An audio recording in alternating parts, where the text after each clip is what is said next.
Hi guys, రీసెంట్గా Srikakulam Sherlock Holmes అయితే movie release అయింది. సో ఈ మూవీలో యాడ్ చేసింది వెన్నెల కిషోర్. సో ట్యాగ్ లైనర్స్ వచ్చి చంటబ్బాయి తాలూకా అని అయితే ఉంది. సో మూవీ స్టోరీ ఏంటి, అసలు మ్యూజిక్ పరంగా ఎలా ఉంది, టెక్నికల్ పరంగా ఎలా ఉంది, ఇవన్నీ తెలుసుకునే ముందు ఎవరైతే మన ఛానల్ కొత్తవారు చూస్తున్నారో తప్పకుండా ఛానల్ సబ్స్క్రైబ్ అయితే చేసుకుని వీడియోని లైక్ చేయడం మాత్రం మర్చిపోకండి. సో ఇక్కడ కథ ఏంటంటే, ఈ సినిమా కథ 1991 అయితే సాగుతుంది. రాజీవ్ గాంధీ హత్య అంటే 1991 మే 21న జరిగిన శ్రీకాకుళం బీచ్లో మేరీ అనే యువత కూడా దారుణ హత్యకి అయితే గురవుతుంది. సో ఈ కేసు సిఐ భాస్కర్ సీరియస్గా అయితే తీసుకుంటాడు. వారం రోజుల్లో హంతకులను పట్టుకుంటానని, లేదంటే తన ఉద్యోగానికి రాజీనామా చేస్తానని మీడియా ముఖంగా అయితే శపథం చేస్తాడు. అదే సమయంలో రాజీవ్ గాంధీ హత్య కేసు విషయంలో ఢిల్లీ నుంచి అధికారులు రావడంతో సిఐ భాస్కర్ స్టేషన్లోనే ఉండాల్సి వస్తుంది. సో వారంలో హంతకుడిని పట్టుకోకపోతే పరుగు పోతుందని ఈ కేసు విచారణ ప్రైవేట్ డిటెక్టివ్ షెర్లాక్ హోమ్స్ అంటే వెన్నెల కిషోర్కి అప్పగిస్తాడు. ఈ హత్య వెనుక ఉన్న మేరీ స్నేహితురాలు భ్రమరాంబ, ఆమె ప్రియుడు బాలు. సో మేరీపై మోజుపడ్డ ఝాన్సీ, సస్పెండ్ అయిన పోలీస్ అధికారి పట్నాయక్తో పాటు ముగ్గురు జాలర్లు ఉన్నట్లయితే డిటెక్టివ్ షెర్లాక్ అయితే అనుమానిస్తాడు. వీరందరినీ పిలిచి ఇక తనదైన శైలిలో విచారణ ప్రారంభిస్తాడు. ఒక్కొక్కరు ఒక్కో స్టోరీ చెప్తూ ఉంటారు.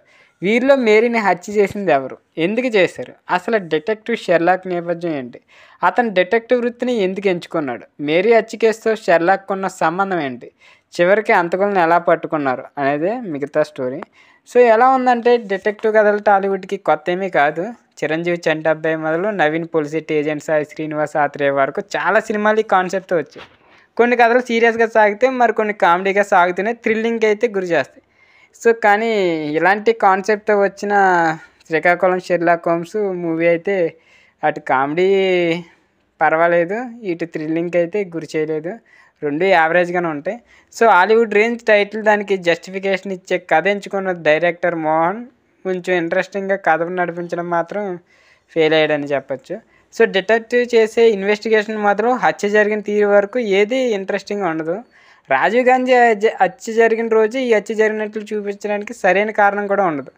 ఇక సిఐ భాస్కర్ బిజీ కావడంతో ఈ కేసు ప్రైవేట్ డిటెక్టివ్కి ఇచ్చినట్లు మొదట్లో చూపిస్తారు. కానీ సినిమా చూస్తున్నంతసేపు సిఐ భాస్కర్ ఎంత ఖాళీగా ఉన్నాడేంటి అనిపిస్తుంది.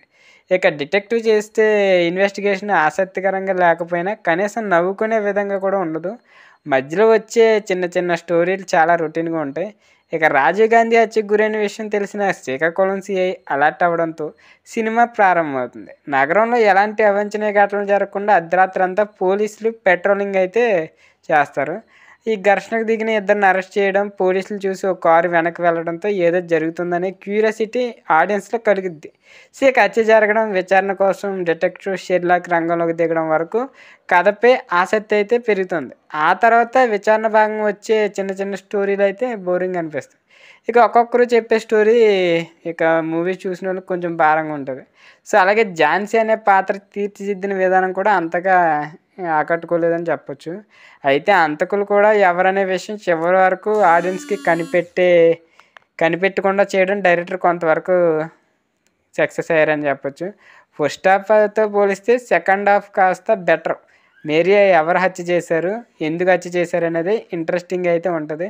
షెర్లాక్ ఫ్లాష్ బ్యాక్ స్టోరీ కాస్త ఎమోషనల్గా ఉంటుంది. అయితే అప్పటికే ఆడియన్స్ కొంచెం ఇసిగిపోయి ఉంటారు. ఆ ఎమోషనల్ సీన్కి కూడా అంత కనెక్ట్ కాలేకపోతాడు. సో ఇక టెక్నికల్ పరంగా సినిమా అయితే పర్వాలేదు. సో సునీల్ కాశ్యప్ నేపథ్యం సంగీతం కూడా బాగుంది, సాంగ్స్ కూడా యావరేజ్. సో ఇక సినిమాటోగ్రఫీ అయితే బాగుంది. సో ఇంకాస్త కొంచెం కట్ చేసి ఉంటే బాగుండేది. ప్రొడక్షన్ వాల్యూస్ కూడా బాగున్నాయి. సినిమా అయితే చూడొచ్చు కొంచెం వెన్నెల కిషోర్ గురించి అయినా. సో వీడియోని ఇక్కడితో ఎండ్ చేస్తున్నా. వీడియో నచ్చినట్లయితే తప్పకుండా లైక్ చేయండి. ఇలాంటి స్టోరీస్ కోసం, అప్డేట్స్ కోసం మన ఛానల్ తప్పకుండా సబ్స్క్రైబ్ అయితే చేసుకోండి.